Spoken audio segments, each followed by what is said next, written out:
Hello students, आज के video lecture में आप सबका स्वागत है। आप देख रहे हैं पाहुल इंस्टीट्यूट का ऑफिशियल चैनल यस टीचर और मैं हूं आपका आइल्स टीचर जसविंदर सिंह।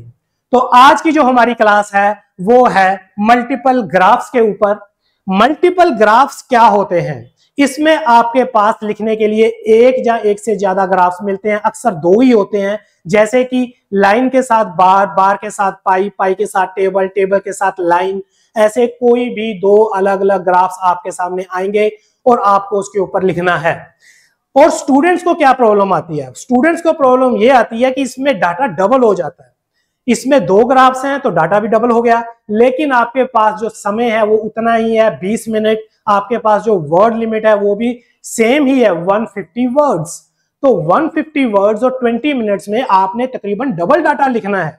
तो इसीलिए स्टूडेंट्स असल में कुछ ज्यादा लिख देते हैं, वर्ड लिमिट जो है वो एक्सेस हो जाती है, एक्सीड कर जाते हैं, लिमिट क्रॉस कर जाते हैं और टाइम भी उनका ज्यादा लगता है। अगर वो टाइम बचाएंगे, वर्ड लिमिट एक्सीड नहीं करना चाहेंगे, तो वो क्या करते हैं कि वो जो ग्राफ का पूरा जो इंफॉर्मेशन है, डाटा है, उसको छोड़ देंगे। 100% डाटा को कवर नहीं करते हैं। जो भी हो, उनके जो मार्क्स हैं वो रिड्यूस होंगे, बैंड्स कट जाएंगे। और इसी से बचने के लिए इसके लिए स्पेशल टेक्निक्स हैं, स्पेशल टिप्स हैं जो कि आपको फॉलो करने हैं, जिसके साथ आप बचेंगे और आप अपना जो पूरा 100% डाटा समय रहते कंप्लीट कर पाएंगे। तो स्टार्ट करते हैं आज की क्लास। बहुत ही यूजफुल होने वाली है ये क्लास। और देखिए कि इस डाटा सेट्स को कैसे हैंडल करना है। आपके सामने रहा स्क्रीन के ऊपर ये एक मल्टीपल डाटा सेट, जिसके अंदर आपके पास दो ग्राफ्स जो दिए गए हैं मल्टीपल डाटा सेट में, वो है, एक है लाइन डायग्राम और एक है बार ग्राफ। अभी आप देखिए टास्क 1 में आपको अभी टाइम भी आपके पास 20 मिनट ही है, जिसमें आपको इन दोनों ग्राफ्स को कवर करना है, इन दोनों की इंफॉर्मेशन को कवर करना है। 150 वर्ड्स के अंदर ही आपने इन दोनों ग्राफ्स को लिखना भी है। तो उसको हम कैसे लिखेंगे वो हम देखते हैं। पहले हम पढ़ लेते हैं इस ग्राफ की स्टेटमेंट क्या है, समझते हैं ये ग्राफ है क्या। द लाइन ग्राफ शोज, ये जो लाइन ग्राफ है ये हमें क्या दिखाता है? The number of article published per year. यहां पे हमें नंबर ऑफ आर्टिकल्स जो कि पब्लिश किए जाते हैं हर साल, किनके, by male and female UK university professors. UK university professors हैं, मेल और फीमेल, ठीक। वो कितने नंबर्स में आर्टिकल्स पब्लिश करते हैं हर साल, ये उसका ग्राफ है। और जो साल है वो है 2006 से लेकर 2012 2012 तक। और जो सेकंड ग्राफ है, and the bar chart shows, ये जो बार चार्ट है ये हमें क्या दिखाता है? Shows publications by subject area.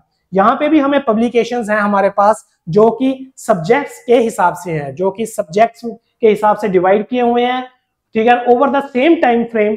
Time frame वही सेम है, 2006 से 2012, फ्रॉम 4 यूके यूनिवर्सिटीज। ये सिर्फ डाटा 4 यूके यूनिवर्सिटीज का है, बर्मिंघम, यॉर्क, शेफील्ड एंड वारविक, ये 4 यूनिवर्सिटीज हैं, इनका ही डाटा है। और ये जो हो गया हमारा बार ग्राफ। हमारे पास अभी ये दो तरह के जो है चार्ट हैं, जिसको हम एक ही मान के चलो, क्योंकि ये मल्टीपल डाटा सेट है और इसको हम अभी हैंडल करेंगे। हो सकता है कि आपको ये काफी छोटा दिख रहा है, तो हम इसको एक एक करके डील करते हैं, ठीक। सबसे पहले हम देखते हैं ये जो लाइन है, जो कि पार्ट, जो ग्राफ 1 है, उसको देखते हैं। ये अभी बड़ा है, आपको ये अच्छी तरीके से अभी दिख भी रहा होगा। तो क्योंकि हमने सभी तरह के ग्राफ्स पहले कर चुके हैं, पहले वाले लेसन में कर चुके हैं। हमने सबसे पहले किया था लाइन डायग्राम, फिर किया बार चार्ट, फिर किया पाई चार्ट, फिर किया टेबल्स, और आज हम कर रहे हैं मल्टीपल डाटा सेट्स। सो इसीलिए जो टेक्निक्स हैं कि bar graph, line graph, tables और पाई चार्ट को कैसे डील करना है, ये हम बहुत अच्छी तरीके से पहले कर चुके हैं। आज जो हमारा जो मेन फोकस है वो हमारा है कि मल्टीपल डाटा सेट्स में कैसे इन दोनों को एक साथ हैंडल करना है, कैसे समय रहते 20 मिनट के अंदर 150 वर्ड्स में पूरे डाटा को कवर करना है। ये आज का हमारा जो मेन जो पॉइंट है, मेन मुद्दा है, जो आज की जो क्लास का मल्टीपल डाटा सेट्स का, वो ये है। तो इस ग्राफ के बारे में आपको पहले अच्छी तरह से बताया हुआ है। लेकिन फिर भी जो प्रिलिमिनरी इंफॉर्मेशन आपके माइंड में आनी चाहिए लाइन डायग्राम को देखते हुए, तो वो कौन सी है कि आपने देखना है कि क्या ये चार्ट के अंदर रनिंग टाइम है। बिल्कुल है। 2006 से लेके 2012 तक जो है हमारे पास रनिंग टाइम है, और जो वैल्यूज हैं वो इस टाइम के साथ साथ चेंज हो रही है। ठीक है जी। तो जैसे कि हम पहले देख चुके हैं, वैसे ही हम इसको भी हम एनालाइज करते हैं कि रनिंग टाइम है, बिल्कुल है। क्या वैल्यूज चेंज हो रही हैं टाइम के साथ? बिल्कुल हो रही है। सो हमारे पास लैंग्वेज कौन सी यूज होगी, क्योंकि टाइम रनिंग में है, यहाँ पे हमें लैंग्वेज ऑफ चेंज तो यूज होगी, बिल्कुल, क्योंकि वैल्यूज चेंज हो रही है टाइम के साथ, और प्लस हम कंपैरिजन भी करेंगे मेल और फीमेल, ये जो दो कैटेगरीज है। सो इसमें दोनों ही लैंग्वेज यूज होने वाली है, language of change and language of comparison. इसमें टेंस कौन सा होगा? टेंस होगा बिल्कुल जो हमें यहाँ पे टाइम दिया उसके हिसाब से। हमारे पास टाइम पास्ट का है 2006 से 2012, तो यहाँ पे हमें पास्ट इंडेफिनिट या फिर पास्ट टेंस हम यूज करेंगे। और फिर इसके बाद क्या इसके अंदर हमारे पास स्टैटिक टाइम है? क्या हमारे पास स्टैटिक टाइम है? नहीं, हमारे पास ऊपर स्टैटिक टाइम नहीं है, हमारे पास यहाँ पे पूरा का पूरा रनिंग टाइम है। तो आपको पहले तो हमें यही देखना है कि इस ग्राफ को जो हमने सबसे पहले जो हमने सोचना है वो यही है, और इसमें इंफॉर्मेशन क्या है और इसमें ट्रेंड क्या है। हम इसको अगर इसका हम ट्रेंड भी देख लें तो ट्रेंड क्या है कि अगर आप देखोगे कि ये जो है फीमेल प्रोफेसर्स, उनके जो आर्टिकल्स हैं पब्लिश करने के जो आर्टिकल्स हैं उनके नंबर्स इंक्रीज हो रहे हैं, इजंट इट? तो ट्रेंड जो है वो बढ़ रहा है। और इसी तरीके से अगर आप मेल्स का भी देखोगे तो इसका भी तकरीबन इंक्रीज हो रहे हैं, लेकिन बहुत कम है। आप देखो यहाँ पे 3000 है और यहाँ पे 3000 से थोड़ा ऊपर है, ठीक है, मतलब 33,000 के आसपास होंगे। तो दोनों के ही ट्रेंड, ठीक है, दोनों के ही जो ट्रेंड है, पब्लिकेशन रेट का जो ट्रेंड है वो बढ़ रहा है। ठीक है, तो ये हमारे पास हो गया जो कि लाइन डायग्राम का जो डाटा है उसको हमने देख लिया। अभी हम देखते हैं जो हमारे पास दूसरा सेट है उसको देखो। इसमें आप देखोगे कि सबसे पहले तो क्या इसमें टाइम रनिंग में है, वही चीज जो कि हमने हर एक वैल्यू चार्ट में हम देखते हैं। क्या इसमें टाइम है रनिंग में? आप देखोगे कि टाइम रनिंग में नहीं है। जो दो मेन रेफरेंस है, आप देखो यहाँ पे वैल्यू दे रखी है नंबर्स में, और यहाँ पे जो है दूसरा जो रेफरेंस ऑर्डिनेट है उसमें आप देखो कि आपको पास यूनिवर्सिटीज के नेम है। तो दोनों के अंदर हमारे पास क्या है? रनिंग में टाइम नहीं है। हाँ, हमारे पास जो टाइम है वो स्टैटिक है। आप देखो यहाँ पे 2006 टू 2012 इन्होंने लिखा हुआ है, इसका मतलब ये है कि ये जो टाइम है इस ग्राफ के लिए चेंज नहीं हो रहा।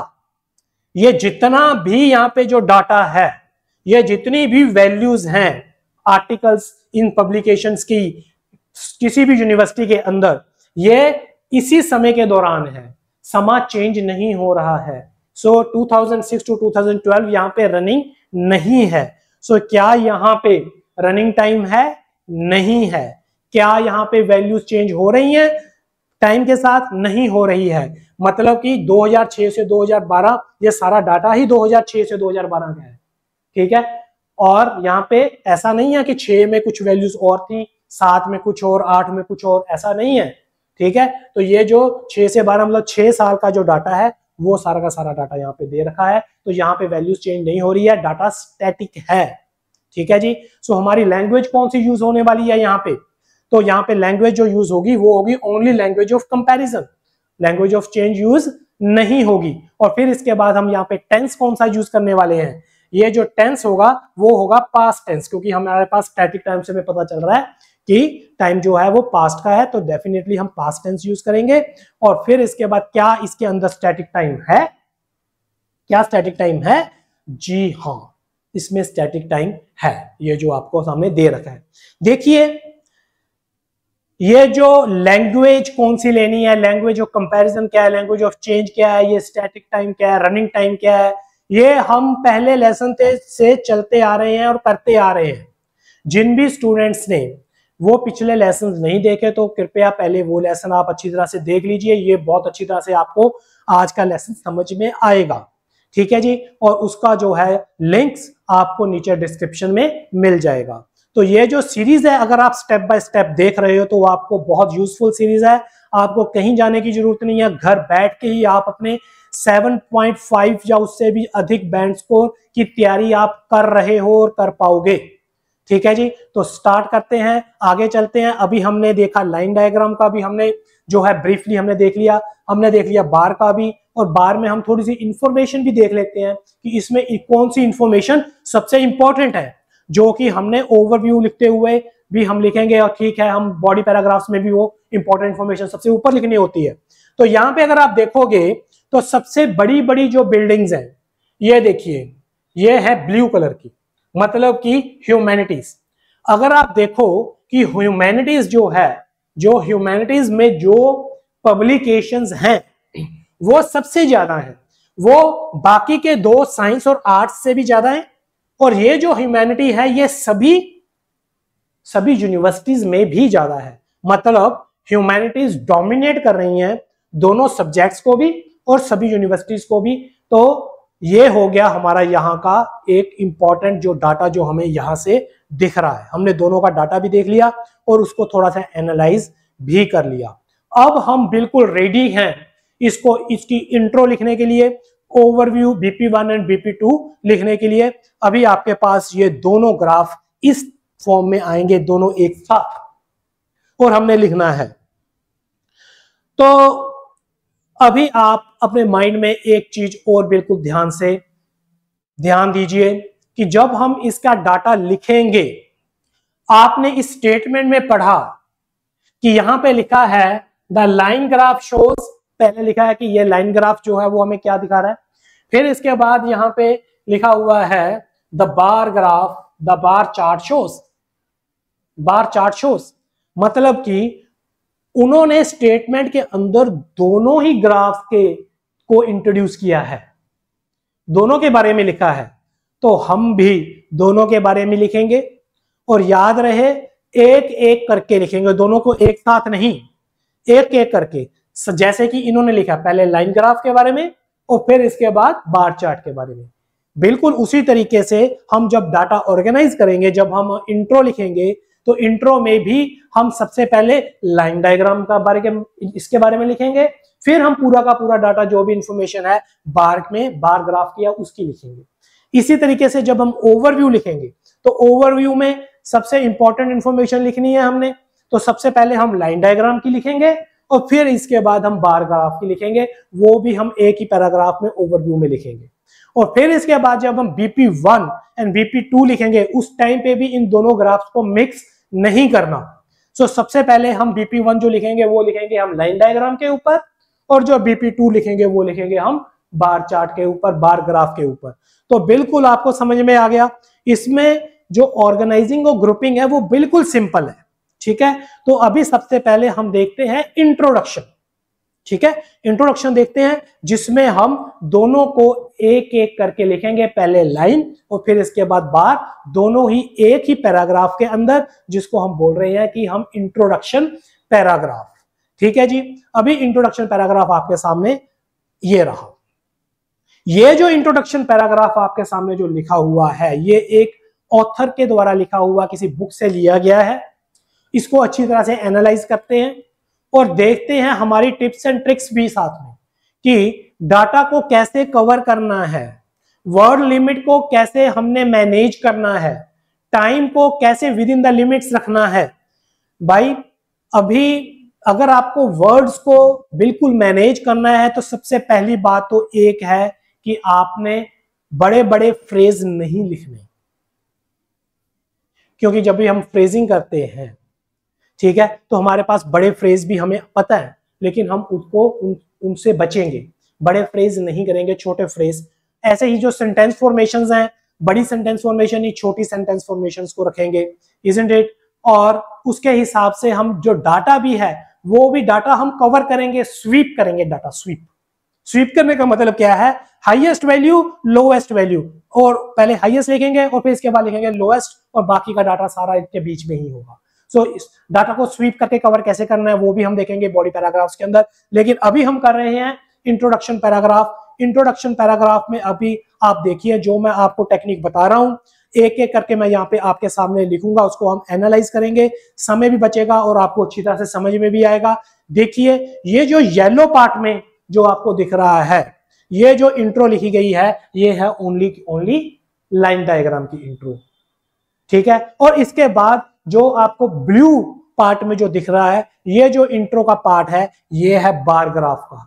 और ये दोनों ही जो पार्ट है कवर किए गए हैं जस्ट एक ही पैराग्राफ के अंदर, इंट्रोडक्शन पैराग्राफ के अंदर, और आपने भी ऐसे ही करना है 1 by 1, ठीक है। सबसे पहले जो है जो हम देखते हैं वो येलो पार्ट जो कि ऊपर वाली इंट्रो है, और देखते हैं इसमें हम टेक्निक्स कैसे हमने टाइम बचाना है, कैसे हमने वर्ड लिमिट को भी मेंटेन रखना है, विद इन द लिमिट्स लिखना है। सो आप यहाँ पे देखिए कि इन्होंने क्या लिखा है, इन्होंने लिखा हुआ है कि द लाइन ग्राफ इलोस्ट्रेट्स। हम अक्सर जो भी आपको पता ही है कि पीछे हम सभी चार्ट्स की इंट्रो लिख के आए हैं तकरीबन। हम क्या लिखते थे, हम लिखते थे the rendered line graph, rendered, ठीक है। लेकिन हम यहाँ पे वो वर्ड रेंडर्ड नहीं लिख रहे। रेंडर्ड का मतलब सप्लाइड, प्रोवाइडेड, गिवन, प्रेजेंटेड। तो रेंडर्ड वर्ड नहीं लिख रहे क्योंकि हमने इसको छोटा, हमने वर्ड लिमिट्स का भी ध्यान रखना है। इसमें वर्ड्स हमारे बहुत ज्यादा होने के चांसेस सबसे ज्यादा है। आप जितना मर्जी कंट्रोल कर लो, वर्ड्स जो है वो ज्यादा ही निकल जाएंगे आपसे। सो पहले ही स्टार्टिंग से ही हमें वर्ड्स को कंट्रोल करना है। तो द रेंडर्ड लाइन डायग्राम, हम रेंडर्ड नहीं लिख रहे, तो यहाँ पे लिखा सीधा the line graph, the line graph, ठीक है। आगे लिखा हुआ है इलस्ट्रेट्स। अभी आप इलस्ट्रेट्स जो ये वाला जो है वर्ब है, तो इसके लंबे लंबे फ्रेज भी है, जैसे कि gives information about, provides data about, isn't it? The render line graph gives information about, ठीक है। तो लेकिन गिव्स इंफॉर्मेशन अबाउट ये 3 वर्ड्स हो गए। हम 3 वर्ड्स क्यों लिखे? हमने तो यहाँ पे वर्ड्स को बचाना है, ठीक है, वर्ड्स को कम करना है, तो हमने जस्ट एक ही वर्ड वाला वर्ड लिखा, वो है इलस्ट्रेट्स। आप लिखिए कोई भी एक, कंपेयर्स, इलस्ट्रेट्स, मैनिफेस्ट, पोर्ट्रेज, ठीक है, प्रोवाइड्स, डेमोन्स्ट्रेट्स, डिपिक्ट्स, जो भी आपको एक वर्ड का वर्ब अच्छा लगता है, आपको पता है, वो आप यहाँ पे लिखिए। इन्होंने लिखा है इलस्ट्रेट्स, ठीक है जी। इसके बाद आपको पता है हम क्या लिखते हैं कि यहाँ पे अगर आप देखोगे, यहाँ पे लिखा हुआ है the number of articles published per year, ठीक। तो यहाँ पे देखिए लिखा हुआ है the number of articles published per year. ये वाला जो पूरा का पूरा जो फ्रेज है, उस फ्रेज को इतना इन्होंने रिड्यूस किया कि इन्होंने लिखा द पब्लिकेशन रेट। देखिए सिर्फ 3 वर्ड्स में रिड्यूस कर दिया। कैसे किया, इसको देखने वाली बात है। हम ये वाला फ्रेज नीचे लिखता हूं और आपको आप समझिए। यहां पे लिखा हुआ है the number of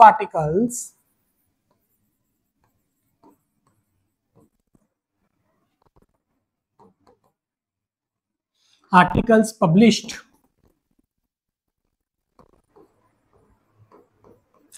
per year, ठीक है जी, ये वाला है ना। ओके, ये जो नंबर ऑफ है, द नंबर ऑफ, इसको ठीक है, हम क्या करते थे, हम बोलते थे ठीक है जी, हम लिख देंगे the count of the number of, isn't it? लेकिन हम the amount of, the count of, the number of, इसको एलिमिनेट कर सकते हैं, इसको आप छोड़ सकते हो, छोड़ दीजिए, क्योंकि हमने वर्ड्स, क्योंकि ये क्या है, ऑब्वियस है, हमें मतलब पता है कि ये काउंटेबल नाउन है। आर्टिकल्स जो है ये नंबर्स में ही होते हैं, ये अमाउंट में नहीं होते हैं, ठीक है। तो इसको आप छोड़ सकते हो, मतलब कि अगर आपने शॉर्ट करना है टेक्स्ट को तो इनको छोड़ा जा सकता है। तो उसने क्या किया, इसको सबसे पहले तो छोड़ दिया। अब हमारे पास बचा articles published per year, isn't it? अभी हम आर्टिकल्स पब्लिश्ड देखते हैं। आपको पता ही है, हम यहाँ पे लिख सकते हैं, क्योंकि यहाँ पे ये जो है ये है वर्ब की, ये सॉरी ये नाउन है, आर्टिकल्स क्या है, ये नाउन है, और ये क्या है, ये वर्ब की थर्ड फॉर्म है, ठीक है। ये क्या है, ये नाउन है हमारे पास, ठीक है। थोड़ा सा इरेज करके सही से लिखूं, ठीक है। जब भी हमारे पास नाउन एंड वर्ब की थर्ड फॉर्म रहेगी तो हम इसके बीच में क्या लिख सकते हैं, विच वॉज, या फिर दैट वॉज, मतलब आर्टिकल्स विच वॉज पब्लिश्ड। लेकिन ये तो वर्ड लिमिट एक्सीड हो गई, हमने तो कम करनी है, तो हम ये वाला फ्रेज नहीं लेंगे, आर्टिकल्स विच वॉज पब्लिश्ड करके नहीं लेंगे, ठीक है। ओके, अभी आप देखो फिर हम क्या करें। अभी ये पब्लिश्ड है, इसका नाउन फ्रेज क्या होगा, पब्लिकेशन। क्या होगा, पब्लिकेशन। और ये जो आर्टिकल्स हैं इसको अगर मैं लिख दूं यहां पे पब्लिकेशंस ऑफ आर्टिकल्स, ये जो है नाउन का हमने फ्रेज बना दिया, नॉर्मलाइजेशन कर दी। ठीक है, मैं पब्लिकेशन ऑफ आर्टिकल्स भी लिख सकता हूं, लेकिन आप देखिए इसमें भी वर्ड लिमिट बढ़ गई। ऑफ जो है प्रेपोजिशन लगाई है ना, तो मैंने 2 के 3 वर्ड्स बना दिए। ठीक है, प्रेप ये है सही है, ठीक है, लेकिन हमने कोशिश करनी है कि हम इतना लंबा ना लिखें, छोटे से छोटा लिखें। ठीक है, ओके है। अभी आप देखिए, अभी जो पब्लिकेशन ऑफ आर्टिकल्स, हमें पता है ऑलरेडी पब्लिकेशन हमेशा आर्टिकल्स का ही होता है, समझ में आ गई ना। तो ये जो है हमें ये लिखने की जरूरत नहीं है कि ये आर्टिकल्स का है, तो इसको भी हम क्या करते हैं, इलिमिनेट कर देते हैं, इसको भी छोड़ देते हैं। तो हमारे पास क्या बच गया, ओनली पब्लिकेशन। और पीछे क्या बच गया, पर ईयर। पर ईयर, अच्छा, पर ईयर को क्या क्या लिख सकते हैं, ये आपको ऑलरेडी पता है। ठीक है, पर ईयर को, ठीक है, आप लिख सकते हो पर एनम। ठीक है, एनुअली, ANUALLY, एनुअली। ठीक है, आप लिख सकते हो, ठीक है, पर ईयर, पर annual, on the yearly basis.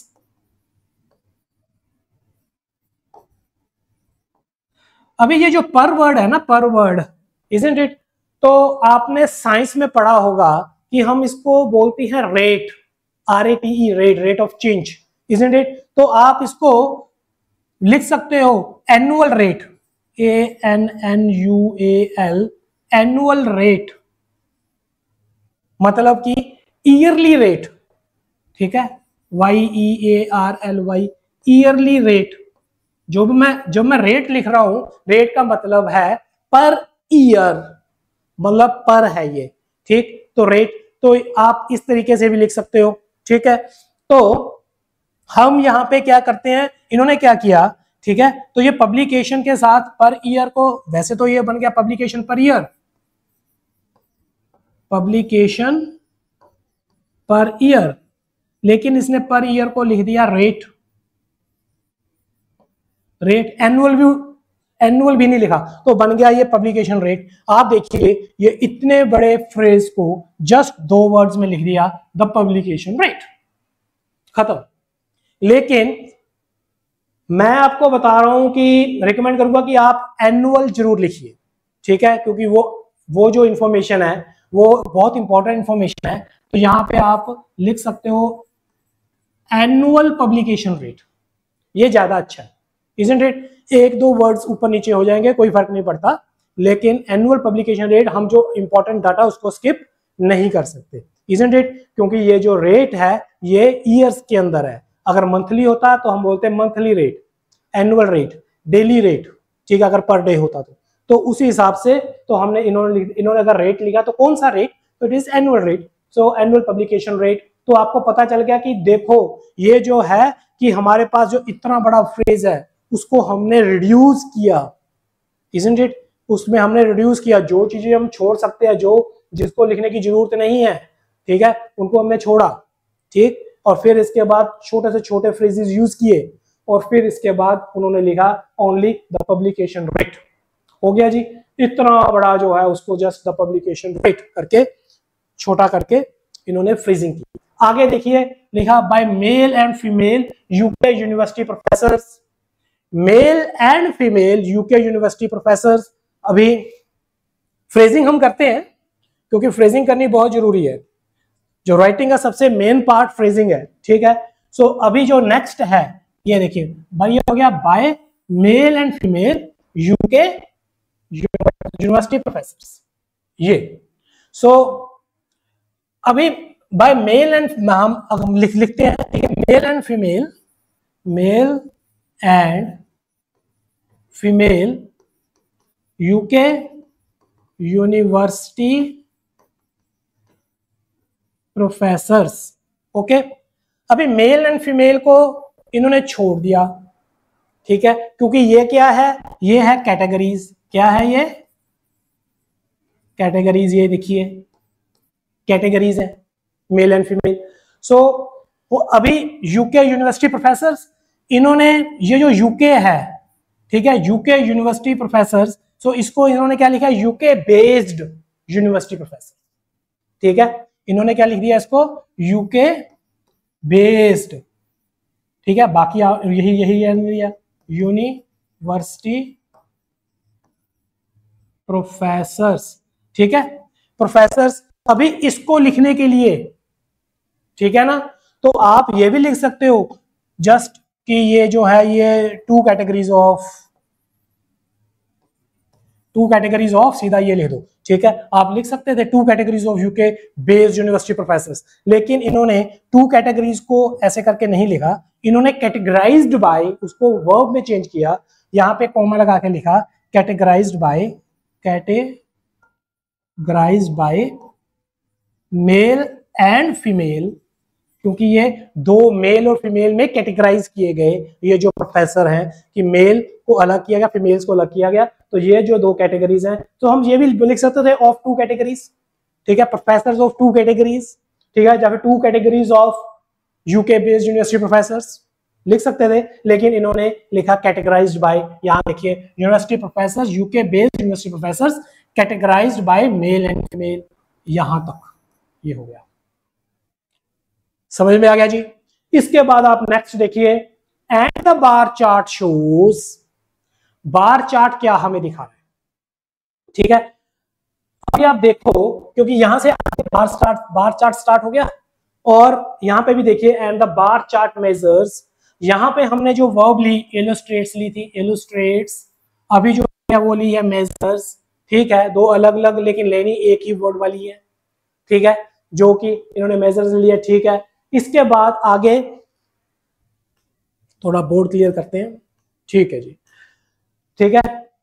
So bar chart measures, यहां पे इन्होंने लिखा था शोज, यहां पे लिया इन्होंने मेजर्स, बहुत बढ़िया, ठीक। इसके बाद पब्लिकेशंस, यहां से start, publications by subject area, ये पब्लिकेशंस बाय सब्जेक्ट एरिया, तो इसको आप क्या लिखोगे, ठीक है, इन्होंने क्या किया, बाय सब्जेक्ट एरिया को एलिमिनेट कर दिया, सीधा पब्लिकेशंस लिख दिया, ये वाला ले लिया, लेकिन ये भी एक इंपॉर्टेंट इंफॉर्मेशन है, मैं बोलूंगा कि नहीं, आप इसको लिखिए, ठीक है,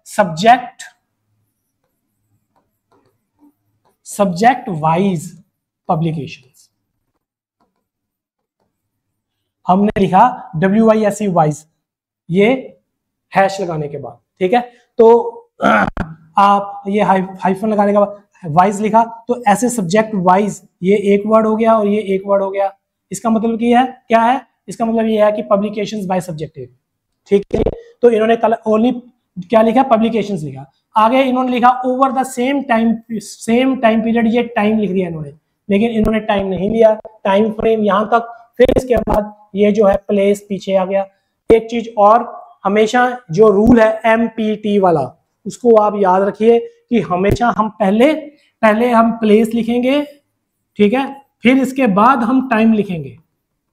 अभी आप देखो उन्होंने जानबूझ के पहले टाइम लिखा, बाद में प्लेस लिखा, सही क्या था, सही ये था कि उन्होंने यह करना चाहिए था, shows publication by subject area from 4 UK universities over the same time period, होना ऐसा चाहिए था, ठीक है, लेकिन ये दोनों फ्रेज उन्होंने गलत लिखे, वो लिख सकते हैं, लेकिन हम नहीं लिख सकते, ठीक है, हमने फॉर्मली ही चलना है, हमने पहले प्लेस लिखना है फिर टाइम लिखना है। तो इन्होंने क्या किया, टाइम को छोड़ दिया, टाइम दोनों का एक साथ पीछे ले लिया अलग से, और यहाँ पे ले दिया बाय 4 सिलेक्टेड यूनिवर्सिटीज, वर्ड देखिए यहाँ पे लिया हुआ सिलेक्टेड, ठीक है जी, तो 4 जो है सिलेक्टेड यूनिवर्सिटीज हैं, उनसे 1 2 3 4 सिलेक्टेड यूनिवर्सिटीज का डाटा है, और जो टाइम लिखा हुआ है, टाइम को इन्होंने जस्ट एक ही सेंटेंस के अंदर ले लिया कि दोनों चार्ट्स का जो टाइम है वो ड्यूरिंग क्या है 2006 टू 2012। आपको बहुत अच्छे से समझ में आ गया होगा, दोनों चार्ट्स का जो टाइम है ये जो है 2006 टू 2012, ठीक है, 2006 टू 2012। तो इसमें यही टाइम पीरियड जो है रनिंग है, लेकिन इसमें यही टाइम पीरियड जो है वो स्टैटिक है, लेकिन टाइम सेम है 2006 टू 2012। आपको पता चल गया हमने फ्रेजिंग करनी है शॉर्टेस्ट, ठीक है, छोटे से छोटी फ्रेजिंग करनी है, और दूसरे नंबर के ऊपर हमने स्टेप बाय स्टेप लिखना है। पहले हमने लाइन के बारे में लिखना है, फिर हमने जो है पहले फर्स्ट ग्राफ के बारे में लिखना है, फिर हमने सेकंड ग्राफ के बारे में लिखना है। तो ये हो गया हमारा इंट्रोडक्शन। इसके बाद चलते हैं हम लोग अपने ओवरव्यू के ऊपर। तो जो ओवरव्यू लिखा हुआ है ये आपके सामने है, किसी ऑथर का लिखा हुआ, इसको भी हम अच्छी तरह से एनालाइज करते हैं, ठीक है। तो इन्होंने ये कैसे लिखा अभी आप चार्ट्स को देखिए। सबसे पहले हम इसमें से जो डाटा है, पहली बात तो ये है कि जब हम पहले एक ही चार्ट को डील करते थे, जैसे कि लाइन, बार, पाई, टेबल, एक ही चार्ट को, तब हम वहां पे दो या दो से ज्यादा दो इंफॉर्मेशन भी लिख सकते थे। एक तो लिखनी ही है सबसे इंपॉर्टेंट, लेकिन ना दो भी लिख सकते थे। यहां पे तो दो लिखनी ही नहीं, एक चार्ट की एक और एक चार्ट की एक इंफॉर्मेशन ही लिखनी है, ठीक है। सबसे इंपॉर्टेंट इंफॉर्मेशन जो भी आपको लगती है, कम से कम वर्ड्स में अंदर, छोटे से छोटे फ्रेजिंग और सेंटेंसेस के अंदर हमने उसको लिखना है। तो इसके अंदर डेफिनेटली, क्योंकि रनिंग टाइम है, हम ट्रेंड को लेके ही चलेंगे।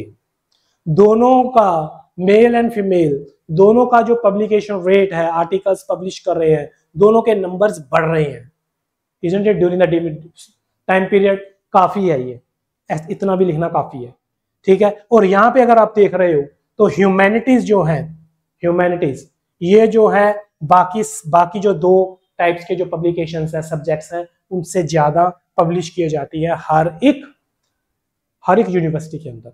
समझ में आ गया? अभी इन्होंने क्या लिखा है एक एक करके हम उसको एनालाइज करते हैं। तो पहली बात तो देखिए, ये जो येलो पार्ट है, ये जो है ये है ग्राफ 1 का, और इसके बाद जो है ये जो ब्लू पार्ट है ये है ग्राफ 2।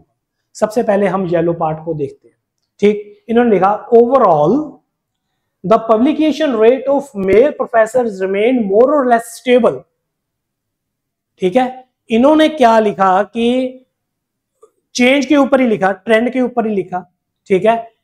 इन्होंने कंपैरिजन किया दोनों ट्रेंड्स को, ठीक, कि जो मेल प्रोफेसर्स हैं इनका जो पब्लिकेशन रेट है ये तकरीबन सेम ही है, जबकि जो फीमेल्स प्रोफेसर हैं इनका बहुत तेजी से बढ़ा during the given time period. तो दोनों के ट्रेंड्स को कंपेयर किया, ठीक है जी। तो इन्होंने लिखा overall the publication rate of male professors remained more or less stable, ठीक है, रहा। ये जो मोर और लेस लिखा है, मोर और लेस का मतलब है तकरीबन। इसकी जगह पे आप लिख सकते हो ऑलमोस्ट, अप्रोक्सीमेटली,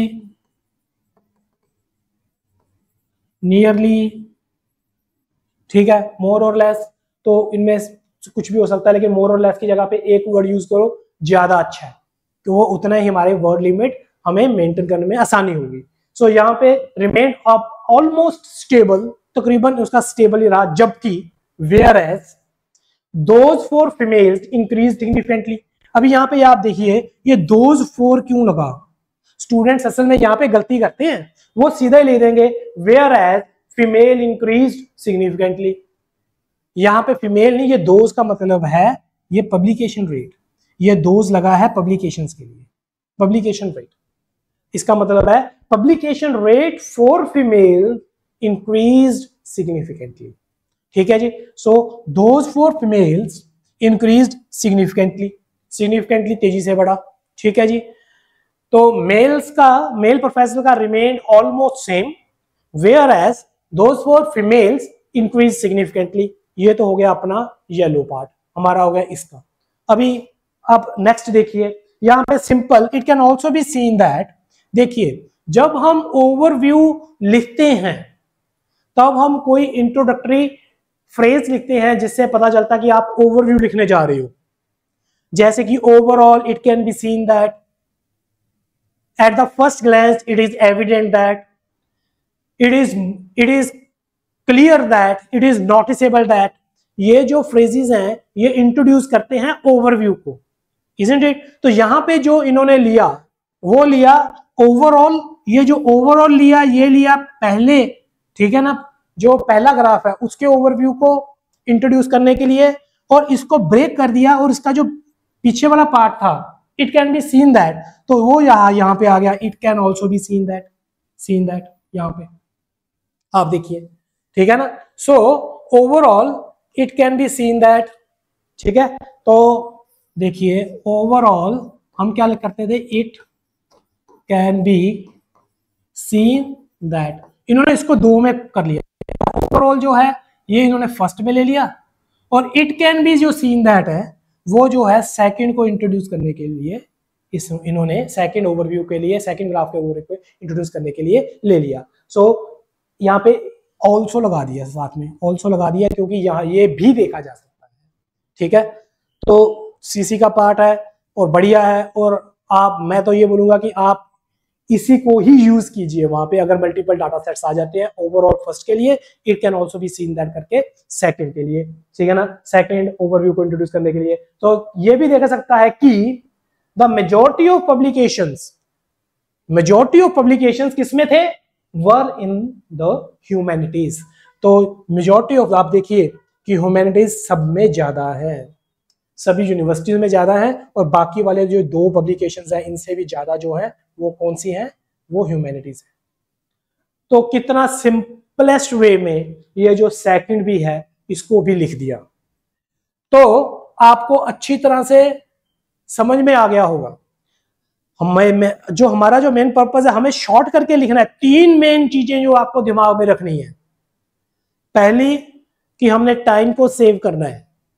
टाइम सेव तभी होगा जब कम से कम लिखोगे, कम से कम लिखोगे तभी जब आप, नंबर 2, आप वर्ड लिमिट्स को मेंटेन करोगे, और वर्ड लिमिट्स मेंटेन होंगी तभी जब आप शॉर्टेस्ट फॉर्म में फ्रेजेस लिखोगे और शॉर्ट सेंटेंसेस यूज करोगे, और डाटा को स्वीप करके, ठीक है, लंबा लंबा करके लिखोगे और कवर करोगे। समझ में आ गया। और तीसरे नंबर पे जब आप ऑर्गेनाइज करोगे तो मिक्स नहीं करना। सबसे पहले चाहे आपने इंट्रो लिखना चाहे ओवरव्यू लिखना है, पहला फर्स्ट ग्राफ फिर दूसरा ग्राफ फिर फर्स्ट ग्राफ फिर दूसरे ग्राफ करके आपने लिखना है। ये तीन चीजें आपने अपने दिमाग में रखनी है जब भी आपने मल्टीपल डाटा सेट्स को हैंडल करना है। आज की जो हमारी क्लास है ये है पार्ट 1, जिसमें हमने सिर्फ इंट्रोडक्शन एंड ओवरव्यू और हमने टिप्स एंड ट्रिक्स सभी के सभी डिस्कस किए, ठीक है। आगे नेक्स्ट जो क्लास होगी उसमें हम इसी ग्राफ का body paragraph 1 and body paragraph 2 इन दोनों को डिस्कस करेंगे और साथ में ही हम देखेंगे कि किस तरीके से शॉर्टेस्ट फॉर्म में फ्रेजेस, सेंटेंसेस लिखे जाते हैं और डाटा को स्वीप किया जाता है कवर करने के लिए। वो भी हम नेक्स्ट क्लास में देखेंगे प्रैक्टिकली, जब हम रियल राइटिंग BP1 और BP2 में करेंगे, ठीक है। और तब तक के लिए आप इसकी प्रैक्टिस कीजिए, ध्यान दीजिए, और हम मिलते हैं नेक्स्ट क्लास के अंदर। नमस्कार, जय हिंद।